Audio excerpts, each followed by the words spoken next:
Bapak,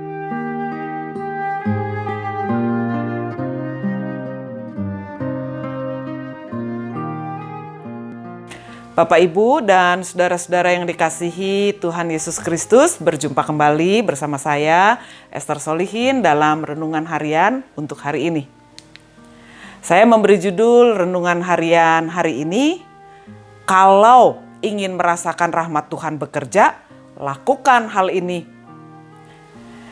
Judulnya seperti sebuah resep ya, tetapi tentu saja judul ini bukanlah sekedar resep. Judul Renungan Harian hari ini ingin mengajak kita mempelajari sebuah pergumulan dan perjuangan dari seorang perempuan, dari seorang ibu sampai dia mengalami berkat dan rahmat dari Tuhan Yesus. Firman Tuhan diambil dari Injil Yesus Kristus menurut kitab Markus, pasalnya yang ke-7 ayat 24 sampai dengan yang ke-30. Saya akan membacakannya semua. Lalu Yesus berangkat dari situ dan pergi ke daerah Tirus. Ia masuk ke sebuah rumah dan tidak mau bahwa ada orang yang mengetahuinya. Tetapi kedatangannya tidak dapat dirahasiakan. Malah seorang ibu yang anak perempuannya kerasukan roh jahat segera mendengar tentang dia. Lalu datang dan tersungkur di depan kakinya. Perempuan itu seorang Yunani bangsa Siro-Fenisia. Ia memohon kepada Yesus untuk mengusir setan itu dari anaknya. Lalu Yesus berkata kepadanya, "Biarlah anak-anak kenyang dahulu, sebab tidak patut mengambil roti yang disediakan bagi anak-anak dan melemparkannya kepada anjing." Tetapi perempuan itu menjawab, "Benar Tuhan, tetapi anjing yang di bawah meja juga makan remah-remah yang dijatuhkan anak-anak." Maka kata Yesus kepada perempuan itu, "Karena kata-katamu itu, pergilah sekarang, sebab setan itu sudah keluar dari anakmu." Perempuan itu pulang ke rumahnya, lalu didapatinya anak itu berbaring di tempat tidur, sedang setan itu sudah keluar. Bapak, Ibu, dan saudara yang dikasihi oleh Tuhan Yesus Kristus, saat peristiwa ini terjadi, Yesus sedang berada di sebuah tempat di daerah Tirus. Sebuah tempat di mana Yesus hendak cooling down setelah secara bertubi-tubi ahli Taurat menyerang Yesus. Karena itu dikatakan bahwa Yesus tidak ingin kedatangannya diketahui orang-orang. Daerah ini bagi orang Israel adalah daerah kafir.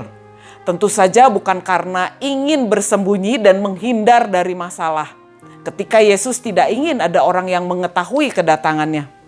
Tetapi sesungguhnya Yesus sungguh lelah hati dan pikiran, fisik dan mental, bila terus-menerus diserang dan dicari kesalahan. Yesus perlu waktu untuk meredakan semua kelelahannya, terutama emosi dan mentalnya. Karena saatnya bagi Yesus untuk menunjukkan hakikat kehadirannya sebagai juru selamat belum tiba. Nanti akan tiba saatnya ketika Yesus menuju Yerusalem dan membongkar semua kepalsuan ahli Taurat maupun para imam, sampai salib menghampiri dan harus diterima sebagai penebusan dosa manusia. Tetapi bila kita kembali pada perikop firman Tuhan hari ini, maka di situ disebutkan bahwa ada seorang ibu yang anak perempuannya kerasukan roh jahat datang dan memohon kesembuhan kepada Yesus. Perempuan itu disebutkan seorang Yunani bangsa Siro-Fenisia. Orang Yunani biasanya adalah orang-orang yang merasa pandai secara ilmu. Tetapi disebutkan dia memohon. Nah, arti kata memohon ini adalah perempuan ini datang pada Yesus dengan merendahkan hati dan merendahkan dirinya sedemikian rupa. Dengan segala kerendahan hati, perempuan Yunani ini mau mengakui bahwa sekalipun dia bukan umat pilihan dan dianggap kafir, tetapi bila dia percaya, maka dia dan anaknya dapat saja menikmati berkat dan rahmat Tuhan. Hal ini dinyatakan melalui pernyataan bahwa anjing di bawah meja juga makan remah-remah yang dijatuhkan anak-anak.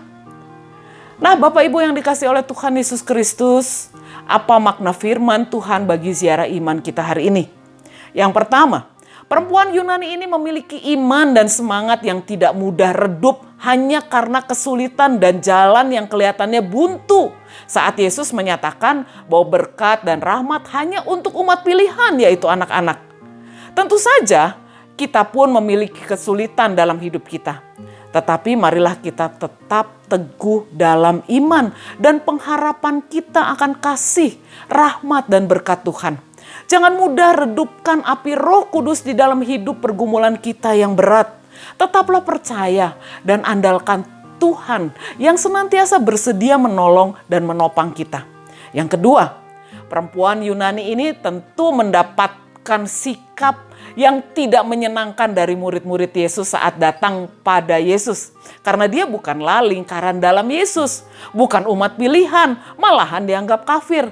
Tapi dia tidak menyerah pada situasi demikian.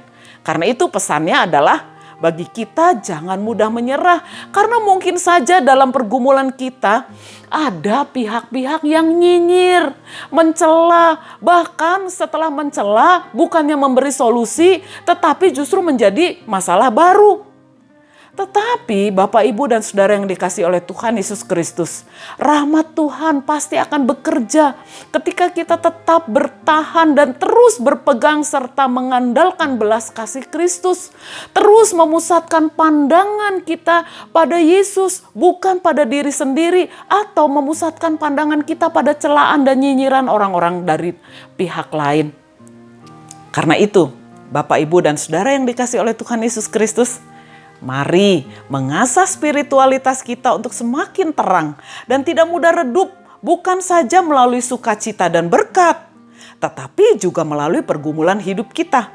Hari ini bisa saja kita akan melalui pergumulan baru atau pergumulan yang belum selesai. Bisa berat, bisa juga ringan, yang datang dari diri sendiri atau disebabkan orang lain.